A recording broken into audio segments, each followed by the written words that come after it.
کلبھوشن یادو کے کیس کو اور اس کو آپس میں ملانا، یہ میں نہیں سمجھتا کہ کوئی ریلیونٹ معاملہ ہے۔ وہ ایک الگ ہے کہ جو ایک آن ڈیوٹی آرمی کا آدمی، فورسز کا آدمی جاسوسی میں تھا اور پکڑا گیا، اور ایک الگ معاملہ ہے کہ وہ ایک پرائیویٹ آدمی ہے جو نوکری کی تلاش میں تھا اور وہ ایک ٹریپ ہو گیا۔ یہ تو ظاہر ہے کہ انسانی سمگلنگ کا کیس ہے کہ بھی انڈیا نے، اس کی حکومت نے اور اس کی ایجنسیوں نے ایک ایسا کھیل کھیلا ہے کہ جو انٹرنیشنل ضابطوں پر پورا نہیں اترتا۔ سر یہ فرمائیے گا، ڈان لیز کا معاملہ تقریباً میمو گیٹ کی طرز کا دکھائی دے رہا ہے۔ اس وقت پیپلز پارٹی کی حکومت بھنور میں پھنسنے کے باوجود نکل گئی، لیکن موجودہ حکومت کی کشتی بھنور میں پھنسی ہوئی دکھائی دے رہی ہے۔ وزیر اعظم پاکستان میاں محمد نواز شریف صاحب مشکلات میں دکھائی دے رہے ہیں، اس پہ آپ کیا کہیں گے؟ میرا خیال ہے کہ نواز شریف کی حکومت پاناما لیکس میں بھی، ڈان لیکس میں بھی، بجلی کے بحران میں بھی پوری طرح الجھی ہوئی ہے۔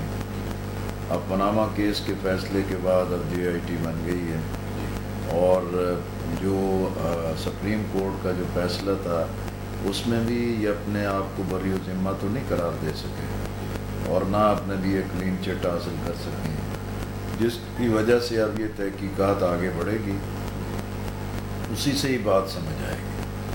لیکن جہاں تک ڈان لیکس کا معاملہ ہے، ظاہر ہے میں سمجھتا ہوں کہ پاکستان میں اس طرح کے بے شمار واقعات چلتے رہتے ہیں۔ یہ میڈیا کا کمال ہوتا ہے کہ جس کو بہت ایشو بنا دے، جس کو بہت بڑا ایشو بنا دے، وہ ایک الگ کہانی ہے۔ لیکن ڈان لیکس کا جو معاملہ ہے، اس میں بھی ہم سمجھتے ہیں کہ یہ پوری رپورٹ منظر عام پر آنی چاہیے، اور جو اس کے ذمہ دار ہیں ان کو بالکل کٹہرے میں لانا چاہیے، اور حکومت کو یہ کوئی حق حاصل نہیں ہے کہ وہ آدھی چیز کو چھپائے اور آدھی کا سامنے لے کر آئے۔ مکمل رپورٹ منظر عام پر آنی چاہیے، اور اس کی جو سفارشات ہیں اس پر منوعاً اس پر عمل درآمد ہونا چاہیے۔ اور میمو گیٹ کا بھی جو معاملہ اگر کہیں صد خانے میں پڑا ہوا ہے، اسے بھی سامنے لے کر آنا چاہیے کہ اس کے حقائق کیا تھے، وگرنہ یہی ہوتا ہے کہ بعض ایک محدود مدت کے لیے ایک ایشوز بن جاتے ہیں، ایشوز کھڑے ہو جاتے ہیں، ایشوز اتنے ہائی لائٹڈ ہو جاتے ہیں، لیکن کچھ عرصے کے بعد ان کو بلا دیا جاتا ہے۔ سر آپ بھی قانون دان ہے، اس واقعے کو تو آپ بڑا قریب سے سمجھتے ہوں گے چونکہ آپ نے بھی ایجوکیشن لی ہے اس میں، تو اب اس وقت تو میاں محمد نواز شریف صاحب کالا کوٹ ٹائی پہن کے عدالت میں پہنچ جاتے ہیں، لیکن جو موجودہ سینیریو ہے اس پہ چودھری اعتراض احسن صاحب کا جو بیان ہے وہ بڑا خطرناک بیان ہے، میں سمجھتا ہوں، جو کہتے ہیں کہ پرائم منسٹر ہاؤس سے ریکارڈ کر کے بیرون ملک میں چیزیں جو بھجوائی جاتی ہیں کہ یہاں کی ایکٹیویٹی جو سیکرٹ جو پرائیویسی ہے اس کو لیک کیا جاتا ہے، اس پہ آپ کیا کہیں گے؟ میرا خیال ہے کہ ظاہر ہے کہ ہمارے ملک کی سیاست میں ہم بھی اپوزیشن کی زندگی ساری گزاری ہے، اور اسی اپوزیشنوں میں بیٹھتے ہیں۔ جب یہی لوگ اپوزیشن میں ہوتے ہیں، یہی لوگ پھر حکومت میں ہوتے ہیں، دونوں طرح کے موقف الگ الگ ہوتے ہیں۔ اگر پرائم منسٹر ہاؤس سے ریکارڈڈ چیزیں باہر بھیجی جا رہی ہیں تو ہمارے ادارے ہیں، ہماری انٹیلیجنس ادارے ہیں، ہماری سیکورٹی فورسز ہیں، رد الفساد میں ہم بہت فرنٹ لائن پر ہیں، تو ان تمام اداروں کو ان چیزوں کو چیک کرنا چاہیے۔ 25 سے زیادہ جو ایجنسیاں کام کر رہی ہیں ان کی بھی ذمہ یہ داری ان کا کام ہے جی، ان چیزوں کو چیک کریں، مانیٹر کیا جائے۔ باقی سیاست میں یہ تیلی رے تیلی تیرے سر پہ کولو والا کھیل چلتا رہتا ہے۔ جی، تو اس پہ جو چودھری اعتراض احسن صاحب مریم نواز کا جو ذکر بار بار اپنی سپیچز میں کرتے ہیں، تو کیا آپ کو لگتا ہے کہ جو خواتین کا نام لیا جاتا ہے میڈیا سیل سے، ان کی انوالومنٹ ہے ڈان لیکس میں یا نہیں؟ قربانی کے میں تو یہی سمجھتا ہوں کہ بھی ڈان لیکس کی جو مکمل تحقیقات ہیں یہ منظر عام پر آنی چاہیے۔ جب تک وہ تحقیقات منظر عام پر نہیں آئیں گی تو ہر ایک آدمی کو حق ہے کہ پھر وہ اپنی مرضی کا یہ کہانی پیش کرے اور اپنی مرضی کے دلائل دیتا رہے، اور حکومت جو ہے کہ اسی طریقے سے کٹہرے میں موجود رہے گی۔ اس لیے ڈان لیکس جو نیوز کا معاملہ تھا، یہ کوئی بہت سادہ یا ایک عام اس کو نگلیکٹ کر دینے والا نہیں، بلکہ جب خود انہوں نے ایک انکوائری کمیشن بنایا ہے تو اب اس کی رپورٹ کو منظر عام پر لانا تو حکومت کی اپنی ذمہ داری ہے، کیونکہ جسٹس عامر رضا جو اس کے چیئرمین تھے، ہم ان کو طویل مدت سے جانتے ہیں، وہ ایک اچھے انسان، ایک اچھے وکیل، ایک اچھے جج تھے، اور قومی اتحاد کی پوری تحریک میں بھی ان کا بہت ہی شاندار کردار تھا، اس لیے ہمیں ان پر بھی اعتماد ہے، اور ان کی سربراہی میں جو پوری ایک تحقیقات ہے، پوری رپورٹ ہے، اس کو منظر عام پر آنا چاہیے۔ اس کے آپ نے ذکر کیا کہ جو اور بھی ہیں ہماری جو پینڈنگ پڑی ہوئی ہیں چیزیں، ان کو اوپن کیا جائے، تو باقی نقوی صاحب کی بھی تو ایک ہماری ہائی کورٹ سانحہ ماڈل ٹاؤن کا بھی معاملہ یہی ہے، 14 لوگوں کا قتل، پہلے سانحہ ماڈل ٹاؤن کا بھی عملاً تو سامنے آ چکی ہے، لیکن عمل درآمد نہیں ہے۔ ہمارے ہاں مسائل یہی ہیں کہ کمیشن بن جاتے ہیں، کمیشن کی رپورٹس سرکاری طور پہ نہ جاری کی جائیں تو الحمدللہ ساری رپورٹیں تو بالکل منظر عام پر آ جاتی ہیں، لیکن کمیشنز کا اصل ادب تو یہ ہوتا ہے کہ ان کی ریکمنڈیشنز کیا ہیں، ان ریکمنڈیشنز پہ عمل درآمد کرنا یہ حکومت کا کام ہے، یہ عدالت کا کام ہے۔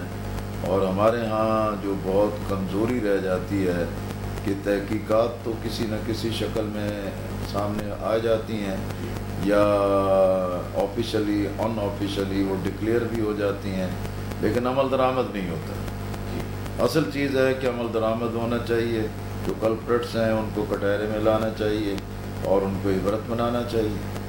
جیسا کہ آپ نے فرمایا، بہرحال اس میں جو ماضی میں اگر جھانکتے ہیں تو پہلے بھی ہم نے کمیشن بنائے، کمیٹیاں، جے آئی ٹی، تو اس کے نتائج اتنے خاطر ہمیں دکھائی نہیں دیے۔ موجودہ جو اس وقت 6 لوگوں کی جو ٹیم، آپ کو لگتا ہے کہ یہ کہیں اچھی بہتری کی طرف جا پائے گی؟ کیونکہ یہ تمام بڑے ایماندار لوگ، لیکن ہم سارے افسر ایماندار ہوتے ہیں، ظاہر ہے کہ ہم کسی کی ایمانداری پہ، دیانت پہ، اہلیت پہ کیا شک کریں۔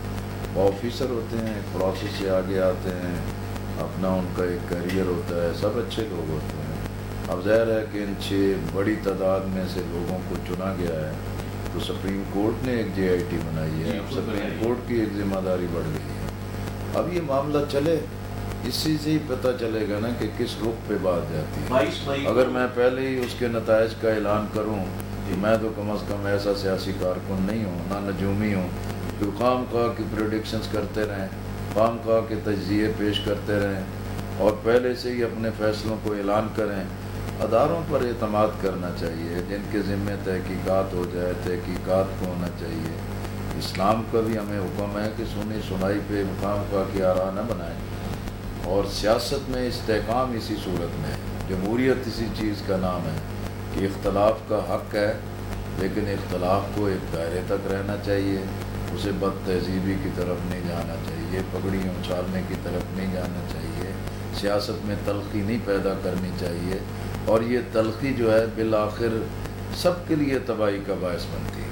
ٹویٹ کا جو سلسلہ چلا ہے، یہ کیا چلنا چاہیے یا اسے بہتر مل کے آپس میں؟ میرا خیال ہے اب یہ سوشل میڈیا میں ٹویٹ بھی اور بلاگرز بھی اور یہ ساری چیزیں بے پناہ طاقت بن گئی ہیں۔ اس سے اب گھبرانا نہیں چاہیے، نہ ٹویٹ سے اور نہ فیس بک سے، نہ کسی چیزوں سے۔ اصل ہے کہ حقائق سے پیچھے نہیں ہٹنا چاہیے۔ میرٹ پہ چیز ہے، غلطی ہے، آپ اس کو پکڑیں اور قانون اور ضابطے کے مطابق اس پہ کارروائی کریں۔ جی، ٹویٹ ہو جاتا ہے تو بھئی ہو جاتا ہے، اب اس میں کیا کیا جائے، مریم صاحبہ بھی کرتی ہیں، سارے کرتے ہیں جی، اب کسی کو روکا نہیں جا سکتا۔ جی، لیکن یہ ضرور ہے کہ اگر ایسا ٹویٹ، ایسا فیس بک، ایسا سوشل میڈیا جو شاعر اسلام پر، جو رسول اللہ صلی اللہ علیہ وسلم کی توہین پر اور ان چیزوں پر کام کرتا ہے، تو اس کے خلاف بھی کارروائی ہونی چاہیے۔ سیاست میں بات کرنے کا ہر ایک کو حق ہے، لیکن قانون اور ضابطہ اور سائبر کرائم جو ایکٹ ہے وہ اسی لیے ہے کہ اگر کوئی جھوٹ بولتا ہے، غلط بیانی کرتا ہے، غلط نشاندہی کرتا ہے، تو وہ تو سامنے موجود ہوتا ہے کہ یہ آدمی جھوٹ بول کے دوسرے کے خلاف ایک کارروائی کروانا چاہتا ہے، تو اس کے خلاف قانون کے مطابق کارروائی ہونی چاہیے۔ مسئلہ یہ ہے کہ قوانین موجود ہیں، لیکن قوانین کا نفاذ نہیں ہے۔ اگر یہ نفاذ یقینی بن جائے تو ٹویٹ بھی راہ راست پر آ جائیں گے، اور فیس بک بھی راہ راست پر آ جائے گی، اور یہ ایک جھوٹ اور غیبت کرنے والے بھی بعد آ جائیں گے، اگر قانون متحرک ہو جائے. جی سر، حالیہ جو ملاقات ہے پرائم منسٹر پاکستان محمد نواز شریف صاحب کی چیف آف آرمی اسٹاف کے ساتھ، باجوہ صاحب کے ساتھ، اس کو آپ کیسے دیکھتے ہیں اور مستقبل میں کیا وزیر اعظم اور چیف آف آرمی اسٹاف ملتے رہتے ہیں، کوئی تصادم نہیں ہوتا ہے. سول ملٹری تعلقات کبھی بھی اچھے نہیں ہوتے اور اب بھی شاید اچھے نہ ہوں، لیکن یہ پاکستان کی سلامتی کے لیے یہ ایک اچھا پہلو ہے کہ سیاسی قیادت بھی، حکومت بھی اور فورسز بھی ایک پیج پر ہیں، قومی ایکشن پلان پر ایک پیج پر ہیں، رد الفساد پر ایک پیج پر ہیں. تو اس لیے جب ملک بہت سارے میں عوام کو اگر شامل کر لیا جائے تو عوام کی جو خدشات ہیں ان کو دور کرنا، عوام کی نمائندگی پارلیمانی نظام میں حکومت کر رہی ہوتی ہے. لیکن ہم بھی اپوزیشن میں ہیں، ہماری بھی بڑی خواہشات، ہماری بھی بہت تقریریں زبردست قسم کی اور تنقید ہوتی ہے، لیکن جو حقائق ہیں، جو ضابطہ ہے، جو طریقہ کار ہے، معاملات تو اسی کے مطابق چلیں گے. جب آپ عوام کی بات کرتے ہیں، پارلیمنٹ کی بات کرتے ہیں، پارلیمانی نظام کی بات کرتے ہیں، تو اس میں نمائندگی تو پھر عوام کی حکومت کر رہی ہوتی ہے جس کے پاس اکثریت ہوتی ہے. لیکن اکثریت اگر غلطی کرے، بیڈ گورننس دے، ڈلیور نہ کرے، اس پر تنقید کرنا، اس کا محاکمہ کرنا، اس کی گرفت کرنا، یہ اپوزیشن کا ایک آئینی سیاسی جمہوری حق ہے. وہ ہمیں اپنا حق استعمال کرنا چاہیے. سر آخر میں یہ فرمائے گا کہ 2018 میں جو الیکشن ہے، کہا یہ جا رہا ہے کہ ہو سکتا ہے 17 میں ہو، یا کچھ لوگ چینلز پہ اکثر آپ سنتے ہوں گے کہ الیکشن دور دور دکھائی نہیں دے رہے. کیا کوئی ایسا نظام آنے والا ہے؟ صدارتی نظام کا ذکر بہت زیادہ ہو رہا ہے، تو آپ سمجھتے ہیں کہ میرا خیال ہے جی کہ جب خبروں میں ایک وہ کیا کہتے ہیں کساد بازاری ہوتی ہے نا، پھر نئی نئی گھڑ لی جاتی ہے. وہی مسئلہ یہ ہے، 5 سال کے لیے حکومت ہے، یہ 5 سال اپنے آپ پورے کر رہی ہے. اس سے پہلے پیپل پارٹی نے پورے کر لیے، اس سے پہلے مسلم لیگ آپ نے پورے کر لیے، اب یہ بھی پورے کر لیں گے. اسی طریقے سے میں سمجھتا ہوں کہ صدارتی نظام کا مجھے تو دور دور تک کوئی ایسے آثار نہیں نظر آتے. اور الیکشن کے آثار کیا؟ اور الیکشن میرا خیال ہے کہ اسی 5 سال میں ہی 2018 میں آپ دیکھ لیں. 5 سال کے لیے دیکھیں نا جی، آئین بڑا واضح ہے جی، لوگ اسے نہیں پڑھتے جی، اس کی تفصیلات کو نہیں دیکھتے. اب وزیر اعظم قبل از وقت انتخاب کا اختیار رکھتا ہے اگر وہ اسمبلی توڑ دے، لیکن کیا صرف قومی اسمبلی توڑنے سے کام چلے گا؟ جب تک کہ 4 صوبوں کی اسمبلیاں نہ ٹوٹیں. اب پی ٹی آئی اپنی اسمبلی نہ توڑے، پیپل پارٹی اپنی اسمبلی نہ توڑے، اور جو مخلوط حکومت بلوچستان کی اپنی حکومت نہ توڑے، تو کہاں سے ارلی الیکشن ہو جائے گا؟ یہ خام خواہ کی باتیں ہیں. کیا جا رہا ہے جو آگے ایسے ہی ہے نا جی، جب کوئی کہنے کو نہیں ہوتا، بس ایک شام کو 7 بجے سے رات 10 بجے تک ایک مڈوہ لگ جاتا ہے اور بیٹھ کے ہر کوئی اپنی اپنی آنکھتا رہتا ہے، جس کا کوئی بہت ساری چیزوں کا حقائق سے تعلق نہیں ہوتا. اسی طریقے سے آپ دیکھیں کہ آئین کے اندر بڑا واضح ہے کہ حکومت 5 سال پورے کرے گی تو پھر اسے 5 سال کی تکمیل کے بعد 60 دن میں الیکشن کرانے ہیں. اگر حکومت 5 سال سے پہلے الیکشن کرانا چاہتی ہے پھر اس کو 90 دن کا پروسیس پورا کرنا ہوگا. پھر یہ بھی واضح ہے کہ بھی حکومت اور اپوزیشن لیڈر جو ہیں وہ مل کے کیئر ٹیکر گورنمنٹ بنائیں گے. ضابطے ہمارے ہر چیز کے طے شدہ ہیں، لیکن اس کو نہیں پیش کیا جاتا. ایک نئی سے اب جیسے مڈ ٹرم میں ایک اصطلاح تھی، اب کہاں گئی مڈ ٹرم؟ اب باقی 8 مہینے رہ گئے ہیں، اب 8 مہینے پہ کشتی لڑی جا رہی ہے، ایسے کشتی لڑی جا رہی ہے. سر آپ یہ فرمائیے گا آخر میں کہ جو جماعت اسلامی کی اس وقت ممبرشپ مہم جاری ہے، تو آپ سمجھتے ہیں آنے والے الیکشن میں جماعت اسلامی کا کردار کوئی واضح طور پہ دکھائی دے رہا ہے؟ جماعت اسلامی الحمدللہ ایک متحرک جماعت ہے. کرپشن فری پاکستان تحریک چل رہی ہے، عدالتی محاذ پر بھی، عوامی محاذ پر بھی ہم مسلسل متحرک ہیں. جی آئی یوتھ کی ممبر سازی چل رہی ہے، ہماری رابطہ عوام مہم چل رہی ہے، بڑے پیمانے پر جلسے ہو رہے ہیں. سراج الحق صاحب مسلسل متحرک ہیں اور مسلسل جلسے ہو رہے ہیں. اس لیے جماعت اسلامی کا گراف الحمدللہ پہلے سے بہتر ہے، اور ہماری کوشش ہے کہ بھی پاکستان کی دینی جماعتیں جو ایک بڑی گراس روٹ لیول کی واحد جماعت ہے اور پاکستان دینی جماعتیں جو بھی کام کر آپس میں رہی ہیں۔ اکٹھی ہوں جی اس کے لیے.